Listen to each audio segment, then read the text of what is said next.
Ешкімнен ештеңе дәметпе. Өкпе реніштің жақсы емес екенін қазір бәрі біледі. Бірақ пенде болған соң бәріміз де қапа боламыз, ренжиміз. Дінімізде 3 күннен артық ренжуге болмайды.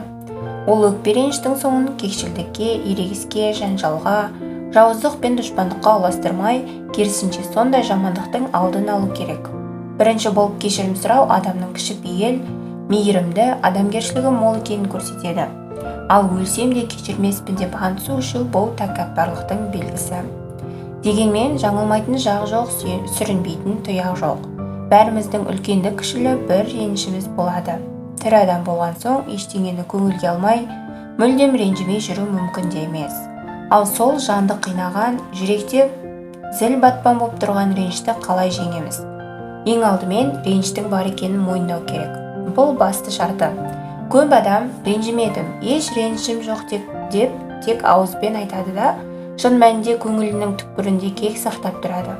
Сол себепті өзіңізді алдамаңыз, шындықтың бетіне тура қарап үйреніңіз. Я, мен өкпелімін деп мойындаңыз. Кез келген реніш жүрекке салмақ, миға артық жүк. Ал жүгі ауыр адамның өмірде өз орнын тауып, мақсатқа жетуі қиындай түседі. Өкпе реніш берекені қашырады. Пайғамбарымыздың хадисінде де бұл жөнінде кім ризық несібесінің мол және өмірінің ұзақ болуын қаласа, туыстарымен қарым-қатынасын үзбесін деп айтылған екен.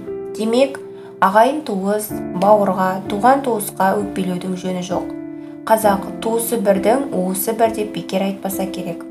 Тағы бір ақиқат, өзіне, өміріне көңіл толмайтын адамның айналасына көңілі толуы екі талай. Алғыс айтуға қатысты ардақты пайғамбарымыздың хадистерінде былай дейді: адамдарға алғыс айтылмаған адам Аллаға шүкір ете алмайды. Рахмет айтуды және кешірім сұрауды үйренуге ешқашан кеш емес. Кей адамдар өкпелеу арқылы қалағаныма жете аламын деген түсінікпен өмір сүреді. Өзі соған сенеді. Жыласам, мінез көрсетсем, өкпелесем, ренжісем болды, бәрі мен ойлағандай болады деп ойлау қате. Бір қызығы, әдетте адам өзіне қатысты дүниеге ренжиді екен. Мәселен, біреу сізді жалқау деп, соған ренжіп қалдыңыз делік. Демек, іште өзіңіздің еріншек екеніңізді біліп, мойындап тұрсыз. Мұндай сын немесе сөздің сізге қатысы болмаса, оған назар аудармас едіңіз. Әр адам өзінің кемшіл тұстарын іште жақсы біледі, ал соны біреу бетіне басса, өкпелеп қалады. Құрбан кейпіндегі адамдар да бәріне өкпелегіш келеді. Олар мені аяса екен деп тұрады. Аяушылық арқылы басқалардың махаббатын оятамын, өзіме назар аудартамын деп ойлайды. Ойындағыдай болмай жатса, өкпелеуге дайын тұрады. Қаперіңізде болсын, адамдар мені аяса екен деп ойлаған сайын, аяушылық жағдайына түсе беретін боласыз. Шешім: реніштен арылуды шын қалаған адам одан арылады. Өйткені кешіру, ұмыту, кек сақтамау тікелей өз қолыңызда.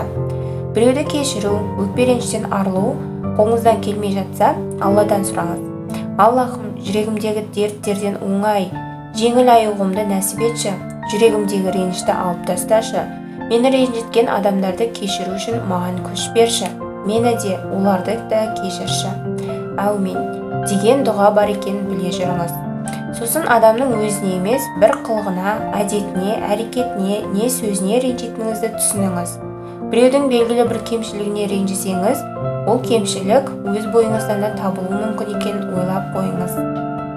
Санасы жоғары адам орынсыз ренжімейді. Ұсақ тек нәрсеге бола кек сақтамайды. Ренжіген күнде де әр өкпе ренішіне саналы түрде талдау жасап, сабақ алып, өзін тәрбиелей түседі. Әрқайсымыз осындай саналы адамдардың қатарынан болуға лайықпыз. Өміріңізде өкпеге орын болмасын, бірақ ол санада пайда болған сезімдерді ішке жұта бер деген сөз емес. Кейде шыны керек, жанымызға жақын, қымбат жанды өкпелетіп алмас үшін айтқымыз келген нәрсені айта алмай іштен тынатынымыз бар. Өзгені ренжітіп алудан қорқу адамға тән сезім. Алайда жан дүниеміздегі сезімдер мекені түпсіз емес. Бүкіл айтылмай қалған реніш ішке жиналып, бір күні бұрқ етіп жанартаудай атылуы мүмкін. Сол себепті көңілде күрбің сақтамай, өкпе ренішті сол мезетінде айтқан дұрыс. Бірақ ұрыс керіссіз, дауыс көтермей, адамның жанына тиетін ауыр сөздерді қолданбай, балағаттамай, дұрыс сөздермен жеткізе білу маңызды. Әр адам өзінің қатесін дер кезінде түсініп, Кешірім сұрауды үйренсе, өкпе реніш әлде қайда аз болар еді. Есіңізде болсын, адам өзінде не бар болса, соны бөліседі. Ішінде не болса, соны сыртқа шығарады. Біреу сіздің жаныңызды жараласа, демек оның іші де алай-дүлей құйын, ауыр мұң, жаны 2 есе жаралы деген сөз. Осылай ойлаңыз да кешіріммен қараңыз, өкпелемеуге тырысыңыз.